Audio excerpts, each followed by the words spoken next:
Ok, voy de nuevo. Bueno, chicos, vamos a revisar mientras que bajamos y descargamos la herramienta de Docker, que es lo del laboratorio de hoy. Vamos a revisar los resultados del laboratorio. El laboratorio previo era el 5, el 4, que tiene que ver con herramientas de desarrollo, tanto performance como evaluación de las herramientas de desarrollador del browser. Pero tenemos el laboratorio que es el de la clase 9 que tiene que ver con ya el uso de JavaScript, donde teníamos estos criterios. Ya están todas montadas las notas y ahora vamos a hacer una revisión, como lo hicimos para reto uno y reto 2 de cuáles fueron los errores frecuentes. No le llaman errores, realmente le llamamos problemas frecuentes. Ok, los problemas frecuentes. Ajá, en el desarrollo web, las variables más comunes de manejar la traducción de una página suelen llamarse lang, local o language. Ok, esto es importante que lo consideren como estándar. No lo penalicé como dentro de la nota, pero es importante que ustedes se lleven esta información para como mejores prácticas en el desarrollo. Porque poner otro tipo de variable o un nombre diferente a la variable no ayuda mucho. No ayuda mucho porque es como un estándar, es como el estándar no dicho que esperamos que cuando ustedes tengan un código en HTML, las variables generalmente se llaman así porque es la más corta, el valor más corto. Entonces, para que lo tomen en cuenta en futuras entregas y si es posible, los que tienen un nombre diferente, actualicen ese nombre de RAM. A consistencia. Ajá. Consistencia entre páginas. ¿Qué significa? Teníamos una página per index donde tenías un listado y tienes una página perfil donde vas al detalle. Por allí alguien me comentó que la profesora Paula les comentaba que todavía no era el momento de hacer el clic. La mayoría ya tiene eso configurado. Ya la mayoría de eso tiene eso desarrollado, quiero decir. Que hago clic a la lista y me voy a la página de perfil con el CI y ahí está el detalle de la consistencia entre páginas. Si yo en la primera página coloco un idioma y le doy clic y me voy para otra página, lo ideal es que me lleve ese parámetro, que concatenen el URL ese parámetro para que la siguiente página también lo tenga, porque si no hay inconsistencia. Y eso en todos los programas del mundo que van a hacer de aquí al futuro. Esto que está aquí es un checklist de aquí a cuando empiece a trabajar y en 20 años probablemente va a seguir siendo así, que es algo de usabilidad. Eh, bueno, hay unos casos donde no están trabajando esos links, que no están pasando el parámetro, entonces cuando me voy a la siguiente página, aunque hago el clic, no hace el link, y por eso entonces estoy haciendo el URL con la página en inglés, y cuando me voy a la siguiente tengo que volver a poner la variable en inglés porque no la están pasando en el link. Entonces eso es importante como desarrolladores lo tomen en cuenta. Los errores, ajá. Chicos, yo ahorita estoy haciendo el papel de QA que todos saben qué significa la palabra QA. Levánteme la mano si alguien no. Igual, la inteligencia artificial es maravillosa y tenemos que ser realistas en este mundo en que actualmente hay que usarla. ¿Qué es QA? Para el que no lo sabe. Un QA significa Quality Assurance, que significa un conjunto de procesos de control de calidad. En toda empresa van a tener desarrolladores y control de calidad. En los últimos años es lo que se estila. Hay empresas donde todo el mundo hace todo. Hay perfiles como de web. Ahí los invito en la página donde publico los videos. Están los perfiles que hay ahorita en el mercado como del área de desarrollo. Y ahí está lo que es un QA. Un QA debe probar un software como parte del equipo. Y no es solamente para conseguir errores, es porque si esto sale a producción, un desarrollo sale a producción con errores, el equipo es el responsable de eso. No es para conseguir incidencias o incidencias o issues, como se llama en la certificación ISTQB. Y eso significa que tiene que irse por los caminos donde pueden existir errores. ¿Cuál fue una de las pruebas que yo hice? Yo agarro, coloco el URL en la página de perfil y pongo una cédula que no existe. que es como malintencionada, pero así va a ser la vida dentro del desarrollo. Siempre hay caminos principales que le llaman caminos happy path o caminos felices, y hay caminos alternos de errores que también deben ustedes considerar dentro del desarrollo. Significa que cuando yo me voy por un camino que no es el correcto, yo le debo decir al usuario, oye, usuario, estás colocándome una cédula que no existe, ¿ok? Por favor, resuelve esto. No llego a una página en blanco, no debería llegar a una página solamente que me muestre etiquetas, no debería llegar a una página que solo me muestre una foto, debería llegar a una captura o a una página que me escriba o un pop-up que me escriba, señor, está usted equivocado. Ni siquiera el pop-up es útil acá. ¿Por qué? Porque después me deja en la página sin los datos. Aunque aparezca el pop-up, me estaban dejando en algunos casos en la página sin los errores. Pero además, los que lo hicieron chévere, que sí lo pensaron, capturaron el error y colocaron el error, me lo ponían siempre en español y los errores también se capturan. Si ustedes tienen una página donde el usuario dice yo me quiero ir al inglés, de ahí para adelante todo tiene que estar en inglés, inclusive los mensajes de error. ¿Se entienden las razones de esto? ¿Queda claro? Estoy siendo súper, yéndome mucho más allá, a un nivel que, que es de profesionales de la ingeniería. Y es para que ustedes no cometan esas debilidades de ahora en adelante y lo tomen en cuenta en sus futuros proyectos. ¿Ok? Aunque igual no fue considerado como el parámetro dentro de la nota de cuantitativa. Pero ¿se entiende esto? ¿Queda alguna duda de lo que quiere decir capturar los errores y traducirlo? Manitos, alguien acá, no hay duda. Todos estamos de acuerdo que es algo que debe suceder, ¿no? Ahora póngame la manito abajo quien no lo hizo, quien se le pasó esto, que era lógico, tal vez por tiempo, tal vez por experiencia. Manito abajo, me faltó, lo tengo pendiente. Ok. Ahora, la tendencia favorece la búsqueda en tiempo real. Ok, esta es una nota que lo consideré, pero al final no es relevante para la nota, pero sí quiero que lo tomen en consideración porque es la tendencia a nivel web.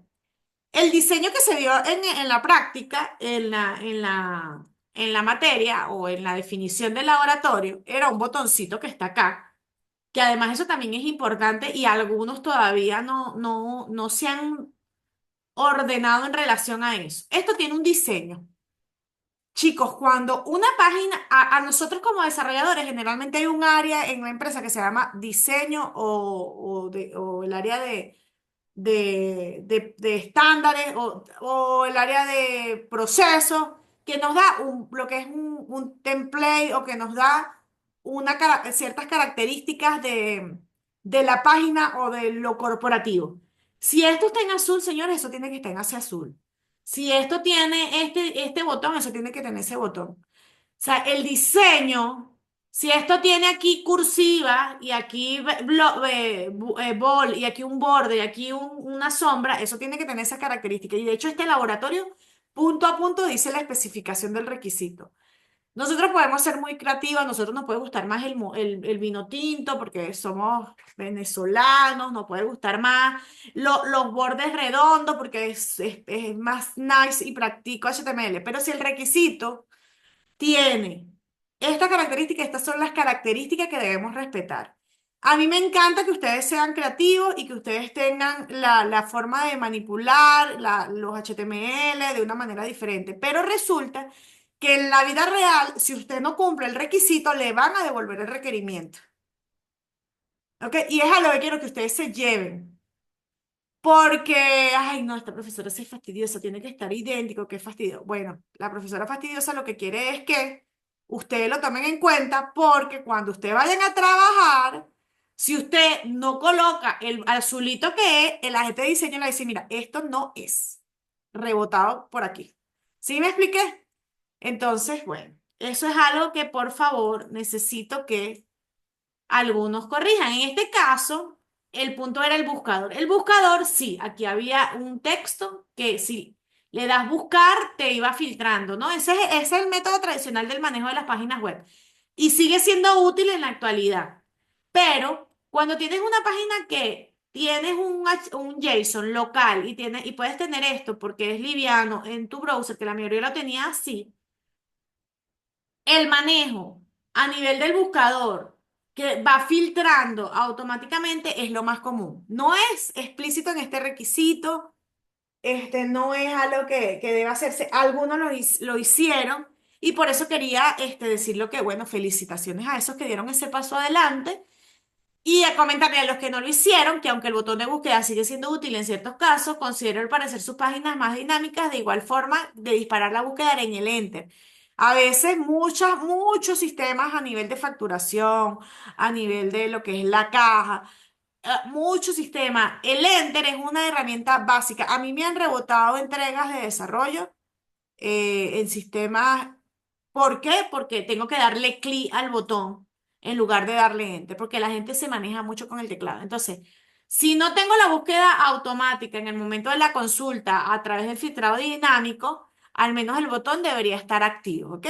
Y a los que lo hicieron tradicional, porque si no el botón perdería como cierto sentido, está bien, es correcto, pero recuerden que la tendencia favorece a la búsqueda en tiempo real y que es importante que lo tengan en su visor cuando vayan a hacer desarrollos web, ¿ok? Porque si no, estaríamos un poquito atrás de los nuevos diseños web.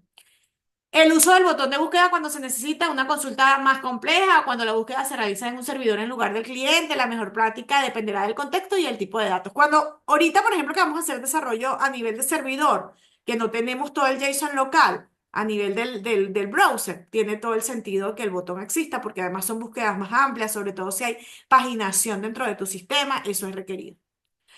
JavaScript por buena práctica no se coloca en el CSS, así como JavaScript es un JS aquí, en un JavaScript, en un un punto S. No se coloca en el HTML porque no se ve limpio el código. Entonces, igual que lo que pasaba con el CSS, igual que el CSS, lo que es la parte de estilo va en un punto CSS, lo que es la parte de lógica a nivel de código JavaScript va en un punto JavaScript y el HTML queda lo más limpio posible. Entonces, otra cosa que es importante. A ver, esta frase les va a sonar un poco cursi, pero así lo escuché y me quedó de memoria. Un buen código debe ser como una carta de amor. Debe leerse, que todo el que llegue ahí lo pueda leer. Un código que tenga más de 500 líneas, ya eso es un código medio espaguetoso que no deberíamos tener. Como buena práctica, nosotros deberíamos tener como funciones y que luego llamen que dentro de un main, parecido a un main, llame a esas funciones para que sea un código más limpio, ¿verdad? Para que sea más entendible. Además, para el mantenimiento es mucho más sencillo. Pero además, deberíamos ser consistentes con el lenguaje de las variables. Si yo tengo variables en español y después variables en inglés y después métodos que se llaman get estudiante, ya ahí estamos haciendo como una mezcla poco elegante en nuestro código. Nosotros deberíamos tener cierta estandarización. Si vamos a llamar todas nuestras variables en español, todas nuestras funciones en español, no tener un Spanish English. Yo sé que hoy en día hablamos mucho Spanish English, que en el español utilizamos términos como insert, delete, el outfit, el like, mezclamos, ¿verdad?, los idiomas, pero en nuestro código deberíamos ser lo más consistente en esa relación. En general, en la mayoría de las empresas nos exigen que todo esté en inglés. Ahí también entonces el tip, chicos, aprender inglés porque es importante. Sobre la función de flecha, y esto tiene que ver un poco con la práctica del laboratorio 4 y 5 no, 5 que era el del DIS. Por ahí me dijeron, profesora, pero es que yo no tengo funciones con DIS y tal. Las funciones tradicionales manejan el DIS. Si yo hago un debug de eso, voy a tener el DIS en esa función. Si no puede cumplirme con tres funciones, debe tener un megamétodo que tiene todo. Entonces ahí hay cosas que hay que refactorizar. Es importante que tengamos métodos pequeños que llamen y propios de cada una de sus carga de datos, carga de estudiante, recorrido de listado. O si lo quieren hacer en inglés, get student, o get people, o si quieren hacer el seteo del idioma, set language. Me explico, todo en un mismo idioma, pero es importante que entiendan que las funciones flechas tienen ciertas ventajas en el contexto tradicional, depende de cómo invoques la función y eso a veces puede ser que uno pierda se pierde en el debug. Entonces, evalúen bien cuándo utilizar una y otra, pero también recuerden que una función tradicional también tiene un dis que nos dice cuál es el contexto. Esto para el ejercicio, adelantando un poco lo que es el feedback del ejercicio 5. El uso de comentarios. El uso de comentarios es súper importante. De hecho, hay lenguajes como Java que tienen los Java Doc, pues te lo generan automático. Hay herramientas como Swagger que tú documentas los APIs y te generan la documentación automática. Cada día son más las herramientas que se integran con la documentación dentro del código. Pero en HTML, en CSS y en JavaScript, usen sus comentarios. Como diría el hombre araña, un gran poder requiere una gran responsabilidad. Sean responsables con los comentarios.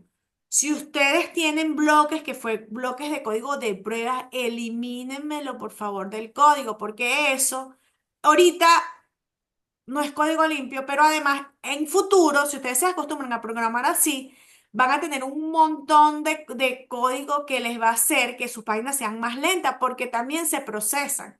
Aunque sean comentarios, llegan al browser. Entonces, si yo tengo un cliente a nivel de un browser que tiene una máquina de 4 de RAM y se tiene que levantar una página que las 500 líneas son de puro código, de puros comentarios, no me hagan esto, por favor, no le hagan esto a su usuario, ¿ok?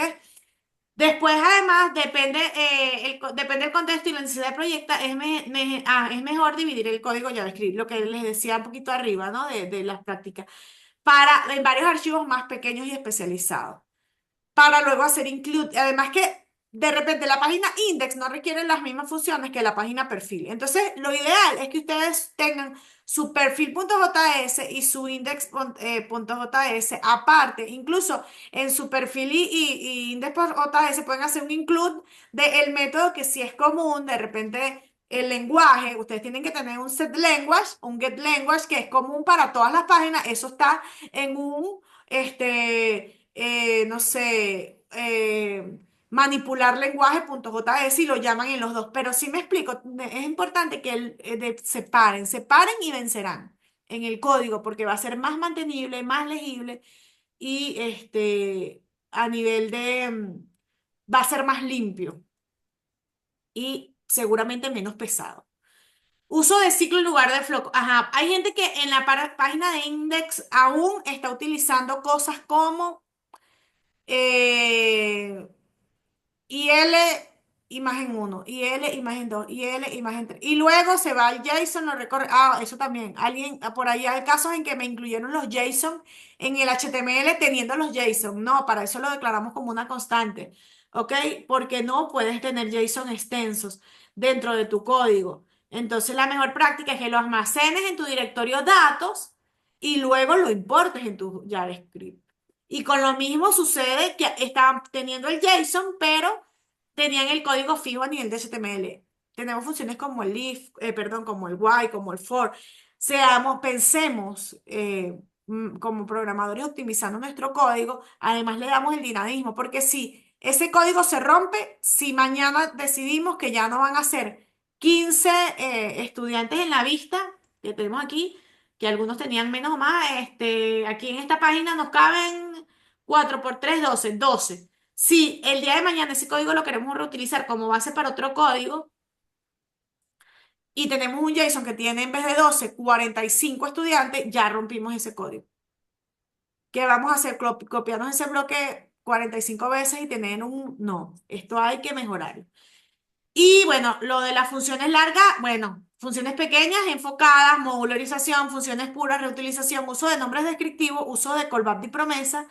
Si una función depende de otra, un callback y un async wait promesa mejoran la organización y la legibilidad. ¿Alguna observación sobre estas observaciones del código que podríamos hacer? Sorry si fue un poquito así como enfática, un poquito, pero yo lo que quisiera es que ustedes se fueran de esta materia con mucho aprendizaje para no volver a cometer eh, estas prácticas que no son las mejores. ¿Ok? Todos, captamos acá esas prácticas, todo lo tenemos claro. Para cerrar la grabación voy a cerrar por aquí. Y fíjense cómo debe quedar el requerimiento y nunca olviden que los requisitos son los definidos, ¿ok? Voy a cerrar por acá. Esto es, son un poquito a stop.